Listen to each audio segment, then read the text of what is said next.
Halo pemirsa, jumpa lagi bersama aku, si tukang baca novel dari karya si jagoan cerita kelas dunia ini, Sidney Sheldon. Yang judulnya Kilau Bintang Menerangi Bumi 1. Kita udah masuk ke episode 15C. Pemirsa, semoga suara aku masih layak didengarkan ya, semoga terhibur. Oke, lanjut aja.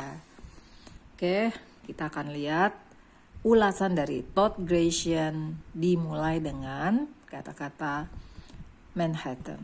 Sudah lama memerlukan sebuah hotel yang tidak membuat orang yang bepergian merasa mereka tinggal di hotel.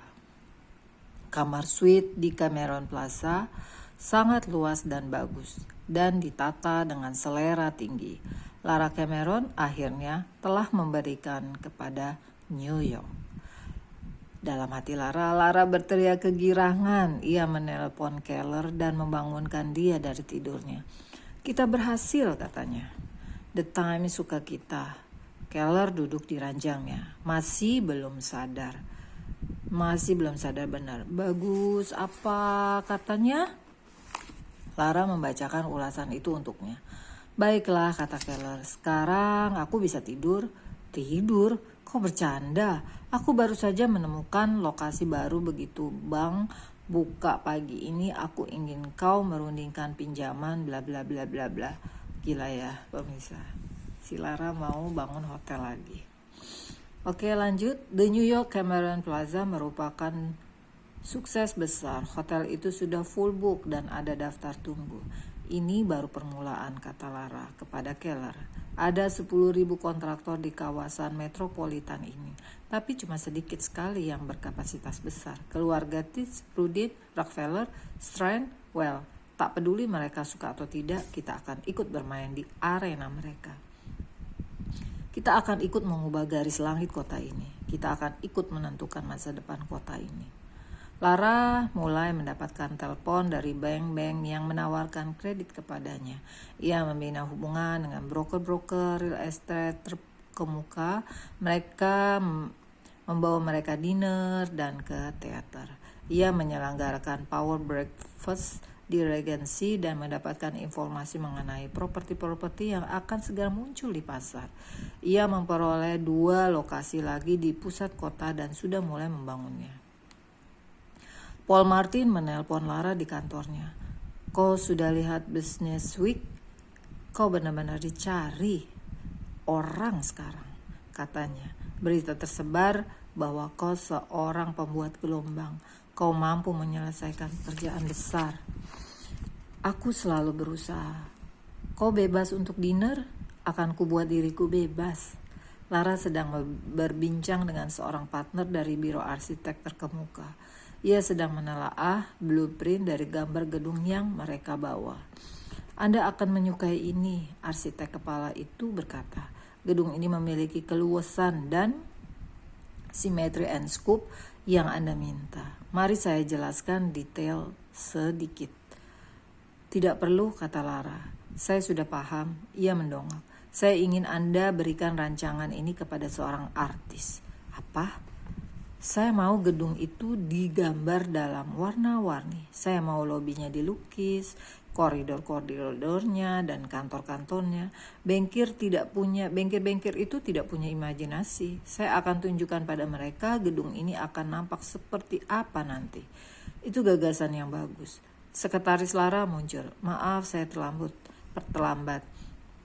Pertemuan ini dijadwalkan jam 9, Katie. Sekarang jam 9:04.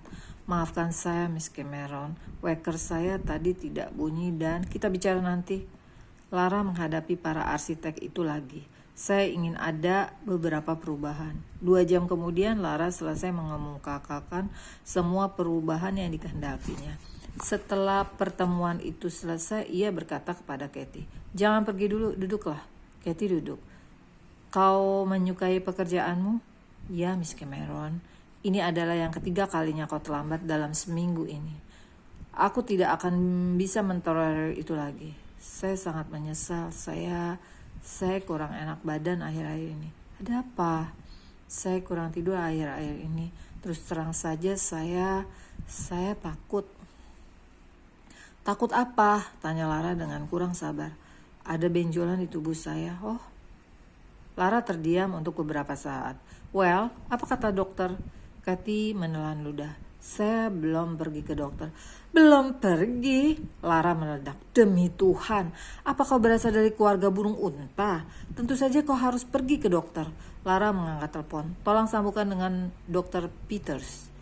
Ia meletakkan gagang telepon itu. Mungkin saja tidak apa-apa, tapi tak boleh dibiarkan saja. Ibu dan saudara laki-laki saya meninggal karena kanker, kata Kathy dengan sedih. Saya tidak ingin dokter memberitahu bahwa saya mengidap kanker. Telepon berdering, Lara mengangkat. Halo? Dia apa? Saya tidak peduli dia lagi apa. Bilang padanya saya ingin bicara dengan dia sekarang. Ia meletakkan gagang telepon. Beberapa saat kemudian telepon itu berdering kembali. Lara mengangkatnya. Halo, Alan. Bukan, aku tidak apa-apa.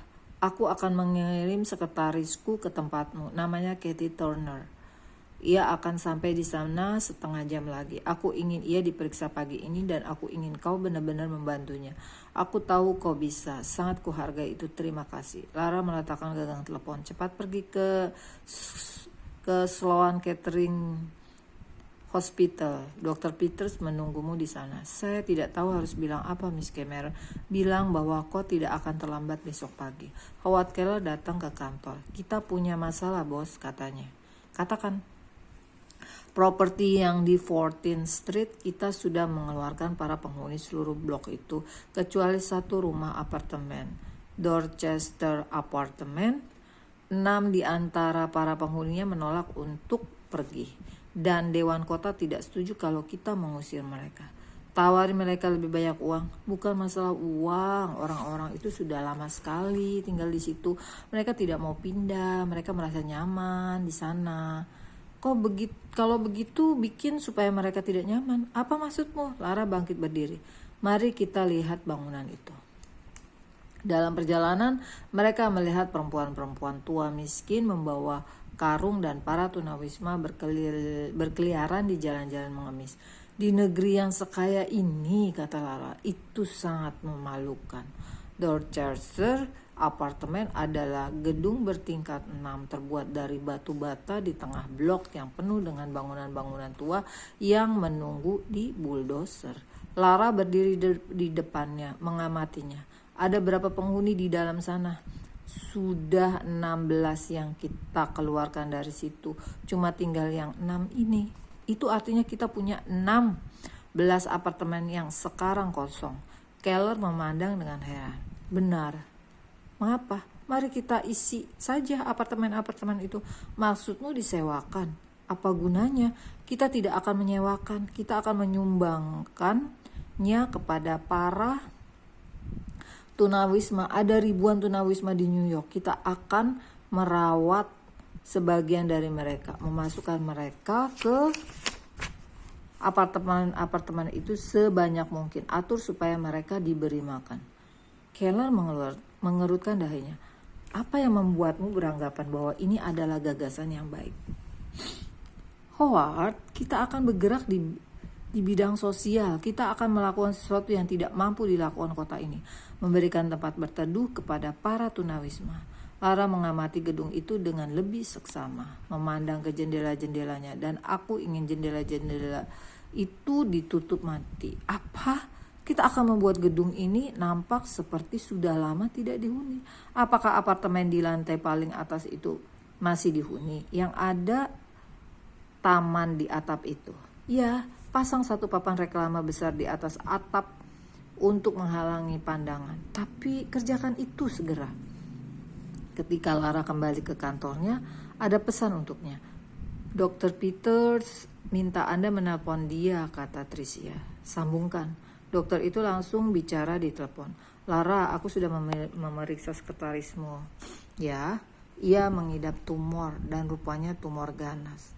Kuanjurkan untuk segera dilakukan vastektomi. Aku ingin pendapat kedua, kata Lara. Tentu saja kalau itu yang kau mau, tapi aku kepala departemennya dan aku tetap ingin pendapat kedua. Tolong minta satu dokter lagi untuk memeriksanya. Lalu tolong segera aku diberitahu lagi di mana Katie sekarang. Ia sedang dalam perjalanan kembali ke kantormu. Terima kasih Alan. Oke, pemirsa, sampai di sini dulu episode 15C-nya. Nanti kita sambung ke 15 episode 15D. Bagaimana si Katie ini, sekretarisnya si Lara Cameron, menghidap tumor, apakah nasibnya gimana? Nanti akan kita sambung lagi. Bye-bye, semoga terhibur pemirsa. Terima kasih.